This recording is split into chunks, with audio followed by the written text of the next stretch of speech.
કરમસદ આણંદ મહાનગરપાલિકાના 1200 કર્મચારીઓ ગઈકાલે હડતાલ પર બેઠા હતા।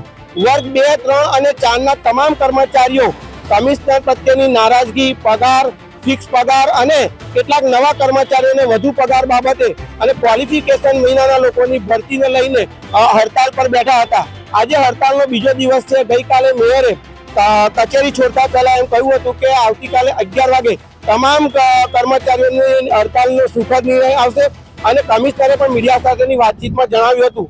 આણંદ કરમસદ આણંદ મ્યુનિસિપલ કોર્પોરેશન અમારા કાર્યકર્તા અને આગેવાનોએ જાણ કરી, ડૉક્ટર જાવેદ, અમારા દીવાનભાઈ, અમારા હર્ષિલ, અમારા મહેન્દ્રસિંહ સૌએ જાણ કરી કે આણંદ કરમસદ આણંદ મહાનગરપાલિકાના કર્મચારીઓ જે આઉટસોર્સ કરેલા છે, રોજમદાર છે અને કાયમી જે કામ કરતા કર્મચારીઓ છે એના પ્રશ્નો અંગે એ લોકો ધરણા પર બેઠા છે અને આંદોલન કરી રહ્યા છે।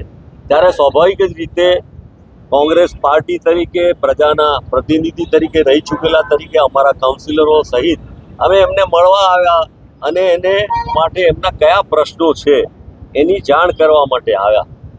જે પ્રકારે સમગ્ર રાજ્યમાં કર્મચારીઓ અને ખાસ કરીને કોર્પોરેશન નગરપાલિકાઓમાં પ્રશ્નો ચાલે છે, પગાર વધારાના, કાયમી કરવાના અને એમની સાથે થતા અન્યાયો માટેના, એવી જ પરિસ્થિતિ અહીંયા જોવા મળી। પરંતુ મને લાગે છે કે જે વહીવટદારો છે અથવા સત્તા સ્થાને બેઠેલા લોકો છે એના ભય અને ડરના કારણે કર્મચારીઓ ખુલ્લા દિલથી કહેવા માટે ડરતા હોય એવું લાગે છે। અમે એમને વિનંતી કરી કે અમે તમારી પડખે છીએ, તમારી નોકરી કાયમ ચાલુ રહે, તમને પગાર વધારો મળે। અમારી પાર્ટીનો, કોંગ્રેસ પાર્ટીનો મેનિફેસ્ટો છે કે જે લોકો રોજમદાર અથવા જે લોકો કોન્ટ્રાક્ચ્યુઅલ પગારમાં છે એવા લોકોને કોંગ્રેસ પાર્ટીની સત્તા આવે ત્યારે કાયમી કરવાનો અને એના પગાર ધોરણો સુધારવાનો ભૂતકાળમાં જે રીતે કોંગ્રેસ પાર્ટીએ નિર્ણય કર્યા હતા એવો નિર્ણય ચોક્કસ કરશે। એના ભાગરૂપે આજે મળવા આવ્યા હતા। થોડા ભયભીત દેખાયા અને એટલા માટે કદાચ જેમ આપને પણ અનુભવ થયો એમ એ રજૂઆત કરતા થોડા ખચકાય છે। પરંતુ આજે જે પરિસ્થિતિ છે હું તમને કહીશ, વર્ગ 3 અને 4ના કર્મચારીઓ હડતાલ પર બેઠેલા છે, જ્યારે વર્ગ 2ના કર્મચારીઓની ગેરહાજરી છે। કહેવાય રહ્યું છે કે એમની મિટિંગ ચાલી રહી છે, જ્યારે વર્ગ 3 અને 4ના કર્મચારીઓ અત્યારે હડતાલ પર બેઠેલા છે।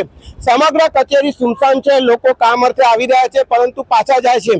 આ હડતાલનું નિરાકરણ ક્યારે આવશે તે કહેવાશે નહીં, પરંતુ ભાજપના કોર્પોરેટરો દેખાતા નથી। હડતાલ પર બેઠેલા લોકો સાથે હજુ કોઈ સંપર્ક થયો નથી તેમ જાણવા મળે છે।